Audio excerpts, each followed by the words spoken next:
This is the Uptick Network Stock Day podcast, sponsored by InvestorsHangout.com. Penny stock news and interviews from the microcap world.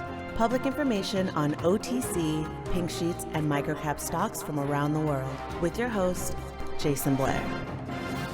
Today on Stock Day, we have a returning guest. His name is Paul Sexauer. He is the Vice President of Sales and Marketing for Flexpoint Sensor Systems. They're trading on the OTC bulletin board under the ticker symbol FLXT. Paul, welcome back to the show.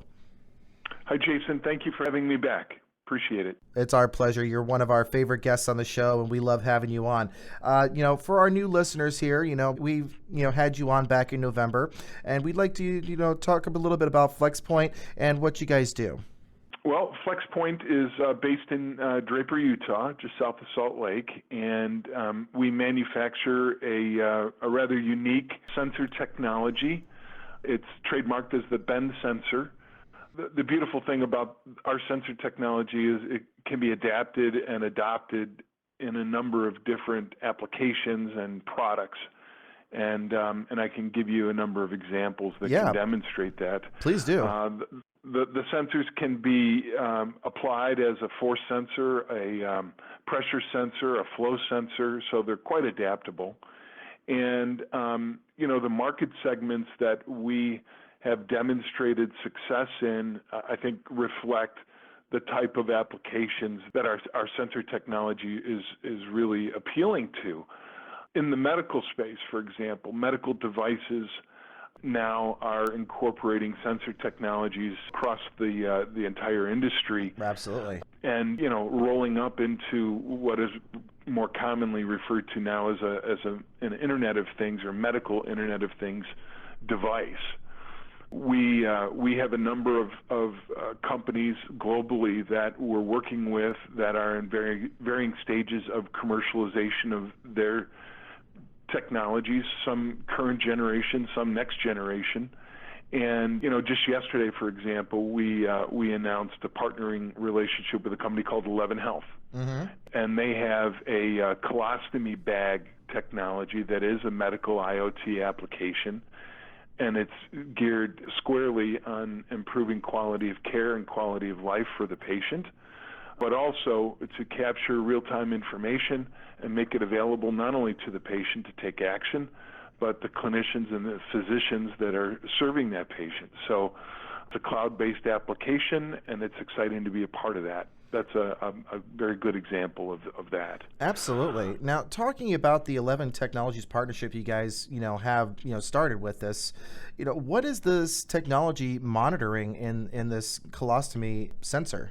Well, colostomy patients are outfitted with a colostomy bag. Mm-hmm. It's external to the body, and it provides a daily care for the patient. Mm-hmm. And as that colostomy bag fills up, it gets to a point where it needs to be changed. Mm-hmm. And the sensor measures the fill rate and certainly provides a real-time indication to the patient that it's time to either change the bag or empty it. Mm-hmm. And that rate of fill information is also useful to the physician so that they could determine if there's any abnormalities associated with that, mm-hmm. Which can give an indication of perhaps a broader problem. So, those are two examples of how that sensor is being used relative to those activities. So just your technology is just being applied to just everyday use. Well, in that case, yes. Mm-hmm. Now, another exciting market space for us is virtual reality and augmented reality. Okay. I'll get into the pure play gaming and other applications, but you're seeing convergence of that and medical devices. So we mm-hmm. have 3 or 4 customers globally that have incorporated our sensors into a medical-like glove for physical therapy. So like the old Nintendo Power Glove kind of thing? Well, yeah. Ironically, that was one of our first customers way back in the late 90s. Uh-huh. And but these sensors are used in conjunction with software applications that have been written specifically to guide patients, stroke victims, Parkinson's disease victims, through rehabilitative processes. Wow. These systems are used either at hospitals or facilities that the patient resides at, or even now at home, to ensure a more engaged, consistent quality of care after the patient leaves the hospital. Incredible. And yeah, it's rather exciting. And there's a company in Korea, another one in Italy, another one in Switzerland that all have similar technologies, but they're leveraging our sensors. That's a great example of the convergence between virtual reality, augmented reality, and medical.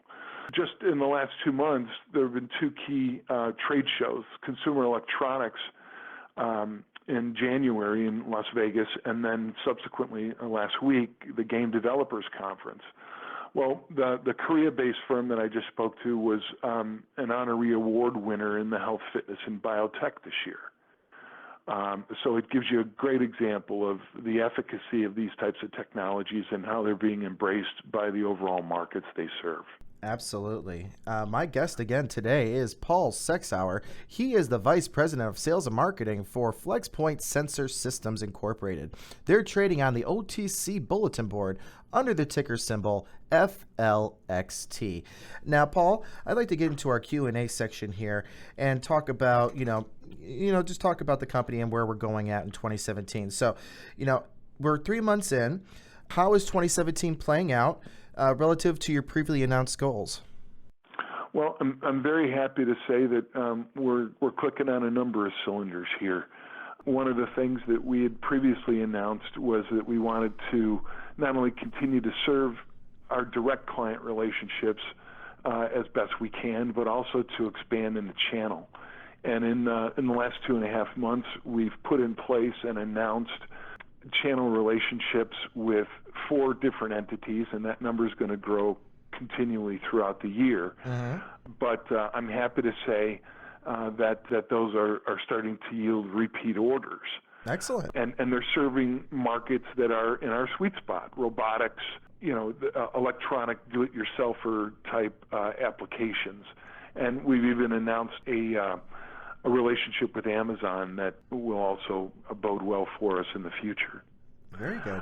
The other things that I had previously looked at 2017 for was ongoing growth with our toy market focus. And I'm happy to say there again, we've seen some incremental growth to an already sustained production relationship with a global toy manufacturer. So I'd like to think that what we've seen in Q1 is going to play out and reflect itself continually throughout the year. But I'm also looking at the virtual reality, augmented reality space as being a key contributor in the year.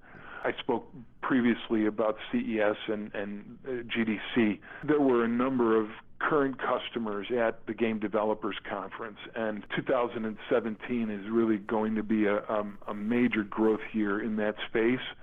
And we are positioned very, very well to participate in it and even be a leader in it with our development partners. That's exciting news. Now, my next question is more of a two-parter here for you. First off, what are your key measurable success metrics that you guys are using? And have you guys run into any surprises in 2017? Well, as I just alluded to, channel development was one. The other key one is to just stay focused on those markets that we know we can be successful in. Mm-hmm. We can't be all things to everybody. And, as long as we stay focused on those markets that we serve very, very well, medical, auto, toys, virtual reality, augmented reality, and even where those converge relative to Internet of Things, we're going to meet all of our goals and more than likely exceed them when we reflect back on 2017, 9 or 10 months from now. And then look even more favorably on the future and where things can go for us. Excellent. Challenges, any company that's in a growth phase like we are right now, they always have to look at scalability, whether it be growth in the employee base, ensuring that our processes and our infrastructure are able to scale with the business that we're being asked to fulfill. And so those are our challenges, those good challenges to have. Absolutely. The fact that I'm able to identify them hopefully illustrates that we do recognize them as challenges, and we've done things and will continue to do things to ensure that we meet those challenges head on and as early on as possible. Exceptional. My guest again today is Paul Sexauer. He is the Vice President of Sales and Marketing for Flexpoint Sensor Systems Incorporated. They're trading on the OTC Bulletin Board under the ticker symbol FLXT. Now, Paul, as usual, we like to leave this as an open forum for you to touch upon anything that we didn't get the chance to go over at the beginning of the interview before we wrap up today.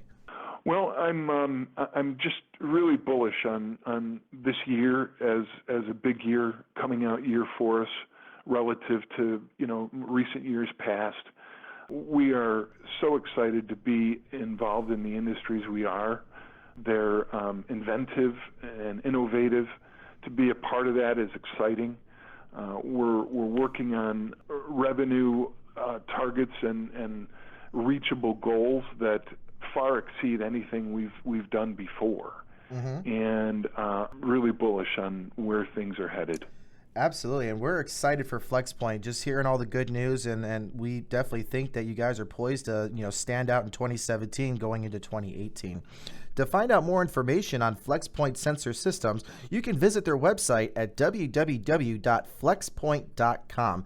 Today, it appears that stock is trading just about 7 cents a share. Paul, it's been an absolute pleasure to have you on the show once again. We love having you on as one of our guests. We hope that you continue to come on our show and update our listeners just how well Flexpoint has been doing. Thank you, Jasyn. Always a pleasure to be here, and I'll look forward to any other opportunities to do so in the future.